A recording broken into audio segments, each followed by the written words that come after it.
gym, right? And over here in Texas, there's a lot of ice on the road, so the high school kids is out. Now, typically, I'm talking to older gentlemen about things that they recognize me. We'll get to talking about women, relationships, that kind of thing. But today I was talking to some high school boys.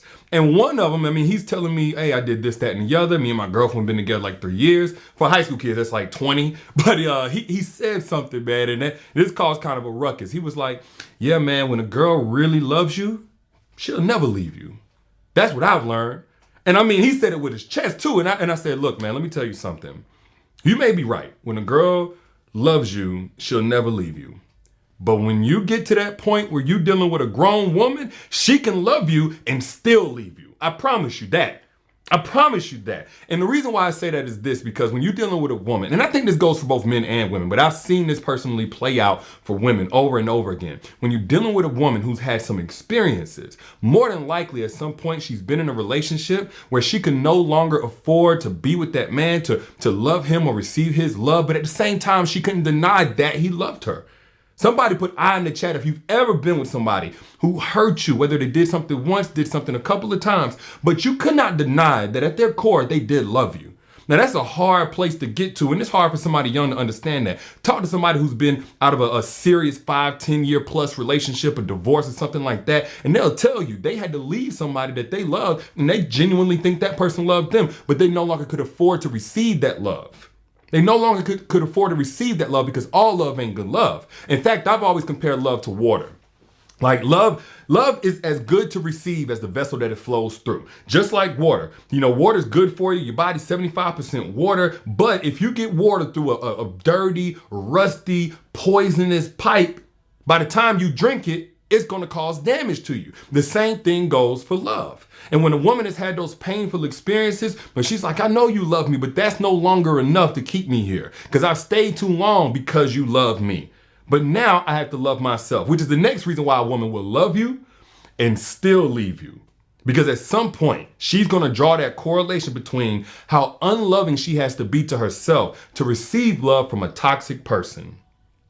A woman, like it's a frequency thing. Y'all ever been around somebody and they get mad at you because you always smiling, you always this, you always that, or somebody who's like, oh, you so stuck up because you proud of yourself for something. You doing some big stuff right now. You handling your business.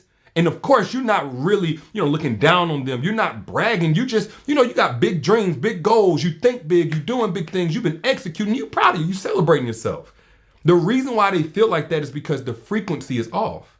Based on the relationship they have with themselves, they can't stand to be in your presence because your relationship with yourself is completely different. The same thing goes for in a relationship. Whenever you're dealing with somebody, in order for you to tolerate their toxic treatment, and again, I'm not talking about a one-time instance or something that y'all are working through. I'm talking about ongoing patterns throughout the course of the relationship. If they are toxic, in order for you to tolerate that, in order for you to have the stomach for it, to be able to develop the chin for it, you have to be toxic to yourself. You have to prime yourself to receive that. You have to tell yourself with your internal dialogue that this is all you deserve.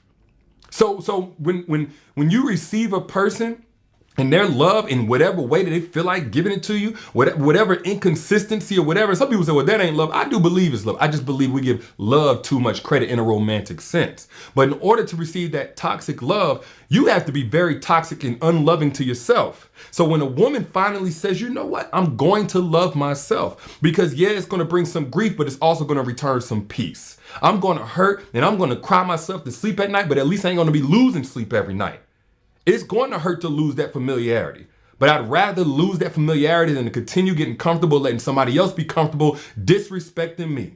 And that's really what I tell women who are on that cusp of getting to that point. Those women like mid-20s, they're having some life experiences. They're learning the hard way some things that I usually talk about. And women coming to me and they say, well, how do I know when to leave? How do I know if I should stay because we've invested a couple of years, we got a child, whatever the case, or how do I know when to leave? This is my question, and I pose this to y'all as well. What version of you does that relationship bring out? What version of you does that relationship consistently bring out? Again, don't judge just by a week or a month, but when you're in a relationship for a year straight and 10 months out of that year, it's not bringing out the best out of you, it's bringing out the stress in you. Instead of you having mental focus and clarity on your goals, you constantly consumed with thoughts if you're enough, you're confused about your worth. That ain't the relationship for you. I don't care if he loved you or not. Love alone ain't enough. Love alone ain't enough. And honestly, and this is where people really get mad at me. This is just my belief. Y'all put I down in the chat if y'all agree. My belief is if a man is not making your life better or easier, he don't need to be in your life.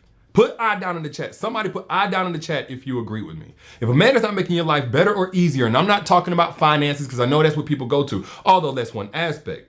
But again, if mentally he's not helping you gain clarity, if emotionally he's not helping you experience higher quality emotions so you have a higher quality of life, if spiritually he's not increasing your strength in whatever your spiritual walk is, if physically he doesn't make you feel safe, if financially he doesn't give you some peace of mind just by having your back, not necessarily carrying you and paying for everything, but just knowing that because of his hard work and his ambition, you're not alone in nothing that you face, even in a financial context. If he's not making your life better or easier, for the most part of the relationship, he don't need to be in your life. And the only reason why a man is going to be in your life, when in the general context, he only makes it harder and slows you down and brings you down, is because your standards are not high enough.